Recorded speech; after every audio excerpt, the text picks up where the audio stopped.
Hello everyone, welcome to Gagan's virtual classroom. आज के हमारे मेंटरशिप सेशन का एजेंडा है to study a pie chart. तो इस वीडियो में हम देखेंगे what is a pie chart and इसमें से इंफॉर्मेशन हम कैसे फाइंड आउट करते हैं। तो चलिए स्टार्ट करते हैं।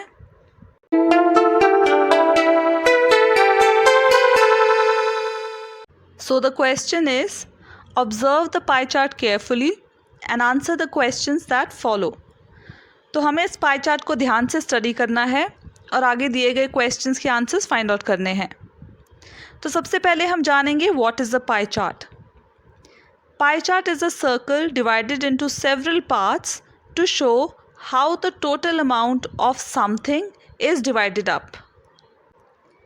तो पाई चार्ट एक फिगर, एक डायग्राम होता है जो सर्कल फॉर्म में होता है एंड ये सर्कल किसी चीज़ की टोटल अमाउंट को रिप्रेजेंट करता है एंड इसको डिवाइड किया जाता है ये शो करने के लिए कि वो चीज़ का जो टोटल सम है वो कैसे डिवाइडेड है।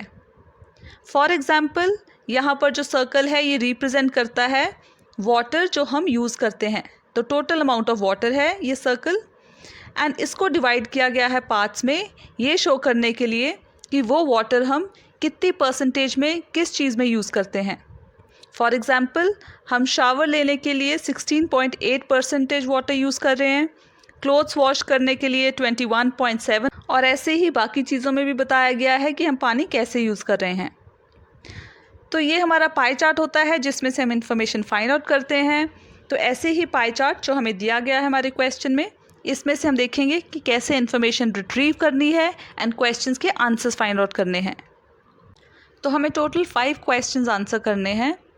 तो पहले आप नोटबुक में कहीं पर ये 4 क्वेश्चंस लिख लें। इसके लिए वीडियो को पॉज करें एंड जैसे आप क्वेश्चन सब लिख लोगे वीडियो को फिर से प्ले करें। आई होप आपने ये क्वेश्चंस उतार लिए होंगे। अब ये 5th क्वेश्चन भी अपनी नोटबुक में लिख लें। अगेन वीडियो को पॉज करें एंड जब आप लिख लोगे 5th क्वेश्चन तो वीडियो को प्ले कर लें।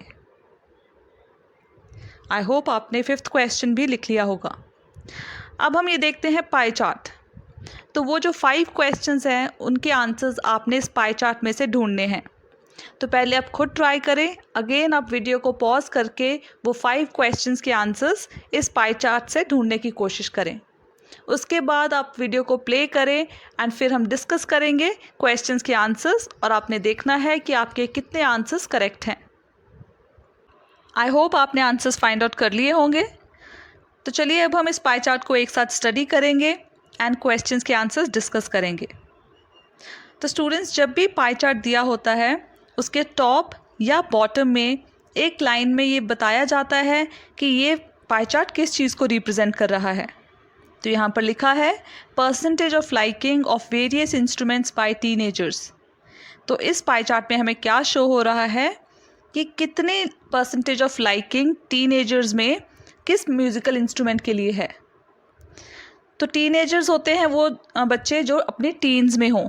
फॉर एग्ज़ाम्पल 13 ईयर्स से लेकर 19 ईयर्स के बीच में जो होते हैं चिल्ड्रन, उनको हम टीनेजर्स बोलते हैं। तो टीनेजर्स में कितनी परसेंटेज लाइकिंग किस इंस्ट्रूमेंट के लिए है। तो यहाँ पर देखिए, यहाँ पर गिटार है 35%, ज़ाइलोफ़ोन को 6% लाइक करते हैं, पियानो को 13%, शहनाई की लाइकिंग 5% है, तबला 9%, पुंगी 2%, ड्रम्स 18%, सितार 12%। तो ये हमें बताई गई है कि कौन से म्यूज़िकल इंस्ट्रूमेंट की कितनी परसेंटेज लाइकिंग है टीनेजर्स में। Now let's look at the first question. What do you observe in the pie chart. क्या पाई चार्ट में क्या ऑब्जर्व करते हो। एंड नीचे 4 ऑप्शंस हैं, आपको करेक्ट सिलेक्ट करना है। तो जैसे कि हमने डिस्कस किया कि पाई चार्ट के टॉप पर या बॉटम में बताया गया होता है कि ये क्या शो कर रहा है।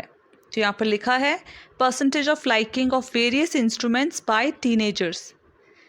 तो यहाँ पर ऑप्शंस में दिया गया है, ए ऑप्शन में परसेंटेज ऑफ लाइकिंग एडल्ट्स की लाइकिंग की बात हो रही है, बी में टीचर्स की, सी में टीनेजर्स एंड डी में बाय स्कूल स्टूडेंट्स। हमें पता है correct option is option C, percentage of liking of various instruments by teenagers. Question number 2. Which instrument is the most liked and which one is the least likable? कि कौन सा instrument सबसे ज़्यादा like किया गया है एंड कौन सा इंस्ट्रूमेंट सबसे कम लाइक किया है टीनेजर्स ने। तो यहाँ पर देखिए हमें परसेंटेज बताई गई है, तो सबसे ज़्यादा परसेंटेज क्या है, गिटार। गिटार 35% सबसे ज़्यादा लाइक किया जाता है टीनेजर से। एंड सबसे कम लाइकिंग वाला इंस्ट्रूमेंट है पुंगी, विच इज़ ओनली 2%। तो हमारा आंसर यहाँ पे क्या होगा, the most liked instrument is guitar and the least likable instrument is pungi. Question number 3. If guitar is kept at the numerator and tabla at the denominator, what fraction do we get? तो पहले हम देखेंगे what is the numerator and denominator। तो fraction में जो भी number division line से ऊपर आता है उसे हम न्यूमरेटर बोलते हैं, एंड जो डिवीजन लाइन से नीचे होता है उसे डिनोमिनेटर। तो क्वेश्चन में लिखा है कि अगर गिटार जो है उसको हम न्यूमरेटर में रखें और तबले को डिनोमिनेटर में, तो हमें क्या नंबर मिलेगा। नाउ लेट्स लुक कि गिटार के परसेंटेज क्या है। Guitar is 35% and tabla is 9%। तो हमने न्यूमरेटर गिटार विच इज़ 35 उसको ऊपर रखा और तबला जो 9% है उसको डिनोमिनेटर में रखा। तो जब हमने इसको डिवाइड किया आंसर आया 3.88। आई होप आपको ये सॉल्व करना आता है। तो जब हम 35 को 9 से डिवाइड करते हैं, अगर यहाँ पे 36 होता तो 9 × 4 36 होता है, तो यहाँ पर सीधा 4 आ जाता। बट बिकॉज़ यहाँ पर 35 है तो हम देखेंगे कि 9 के टेबल में 35 से एक नंबर कम कौन सा है, सो इट इज़ 27। तो 27 होता है 9 × 3, तो 3 यहाँ पर आ जाएगा एंड यहाँ पर 27। तो 27 माइनस 35 बैलेंस क्या बचता है, 8। अब 9 के टेबल में 8 नहीं आता क्योंकि 9 से 8 छोटा है, तो हम इसको एक साथ 0 ऐड कर देंगे। तो जब 0 ऐड करते हैं यहाँ पर डेसिमल आ जाएगा। अब 9 के टेबल में जब 80 आ गया, 80 9 के टेबल में नहीं आता। 80 से अब एक नंबर छोटा क्या होता है, 72, एंड 9 × 8 इज़ 72। अगेन जब 72 में से बैलेंस करते हैं, अगेन 8 बचता है। 80 - 72 इज़ 8। तो फिर से हम 0 ऐड करेंगे क्योंकि 8 नंबर आता ही नहीं 9 के टेबल में। तो यहाँ पर अगेन 9 × 8 72 हो जाएगा। तो ऐसे ही करके ये आगे कैलकुलेशंस होती जाएंगी। अब क्योंकि हमने यहाँ तक ही देखना है, यहाँ पे सिर्फ डेसिमल के बाद 2 डिजिट्स ही हैं, तो हमें इनमें ऑप्शंस में से देखना है। तो हमारा आंसर 3.88 यहाँ पर D option is the correct option. Question 4. What can be the reason for the least liking of पुंगी? कि क्या कारण हो सकता है कि पुंगी को सबसे कम लाइक किया जाता है। अब ये जो क्वेश्चन है ये सब्जेक्टिव है, इसका आंसर हमें पाई चार्ट से नहीं मिलेगा। इसमें आप जो भी लिखते हो वो करेक्ट ही होगा, बिकॉज़ ये आपके अकॉर्डिंग है। आपको क्या लगता है कि इसका क्या कारण हो सकता है, तो आपको कुछ भी लग सकता है। तो इसीलिए आप जो भी आंसर लिखोगे वो करेक्ट होगा। फॉर एग्ज़ाम्पल किसी को लग सकता है that it is least liked because of its unpleasant sound, कि इसका अनप्लेजेंट साउंड है, सुनने में अच्छा नहीं होता साउंड। या फिर किसी को लग सकता है because it doesn't look cool, कि आजकल के टीनेजर्स को ये कूल नहीं लगती। या because it is a traditional instrument, कि इसीलिए इसकी लाइकिंग कम है क्योंकि ये ट्रेडिशनल इंस्ट्रूमेंट है। तो जो भी आंसर लिखोगे वो करेक्ट होगा। Now come to question number 5. Read the following 2 statements and tick the correct option. तो हमने ये 2 स्टेटमेंट्स जो दी गई हैं इसको रीड करना है एंड उसके नीचे ऑप्शंस हैं, इनमें से करेक्ट ऑप्शन फाइंड आउट करना है। तो फर्स्ट देखो स्टेटमेंट दी गई है, guitar and drums are the most liked instruments out of all the others, कि जो गिटार और ड्रम्स है वो सबसे ज़्यादा लाइक किए जाने वाले इंस्ट्रूमेंट्स है बाकी सारे इंस्ट्रूमेंट्स में से।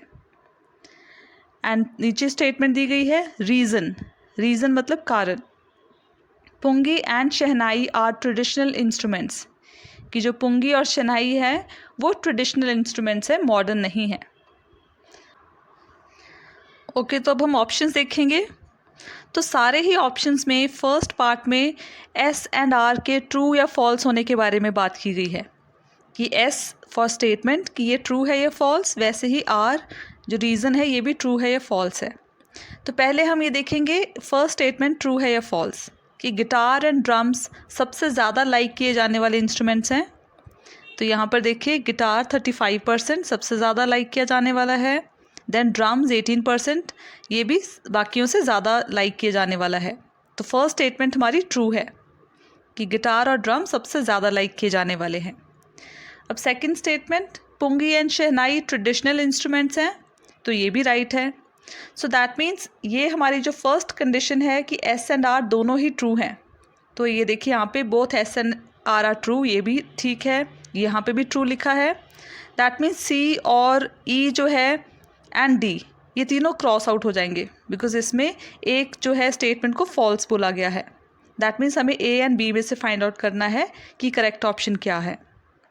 अब ए में लिखा है both S and R true and R is the correct explanation of S, कि दोनों ही स्टेटमेंट सही हैं और जो आर है, जो रीज़न है, वो एस की करेक्ट एक्सप्लेनेशन है।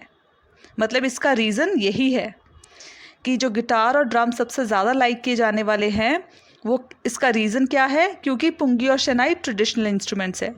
तो क्या इसका ये कारण सही लग रहा है इसीलिए इसको ज़्यादा लाइक किया जाता है? तो नो, ये कोई कारण नहीं बन रहा कि पुंगी शहनाई ट्रेडिशनल है इसकी वजह से गिटार ड्रम्स को ज़्यादा लाइक किया जाता है, ये रॉन्ग है। So that means A is the wrong option. अब बी देखेंगे, both S and R true but R is not the correct explanation of S, कि दोनों ही स्टेटमेंट सही है लेकिन जो आर है ये एस की करेक्ट एक्सप्लेनेशन नहीं है। तो ये बिल्कुल सही है कि हमने जो रीज़न यहाँ पे लिखा है वो इसको एक्सप्लेन नहीं करता कि गिटार और ड्रम को ज़्यादा लाइक क्यों किया जाता है। That means B is the correct option. तो ये थी आज की एक्टिविटी। आई होप आपको अच्छी लगी होगी एंड समझ में आ गई होगी। तो नेक्स्ट वीक फिर से मिलेंगे न्यू एक्टिविटी के साथ। Thank you.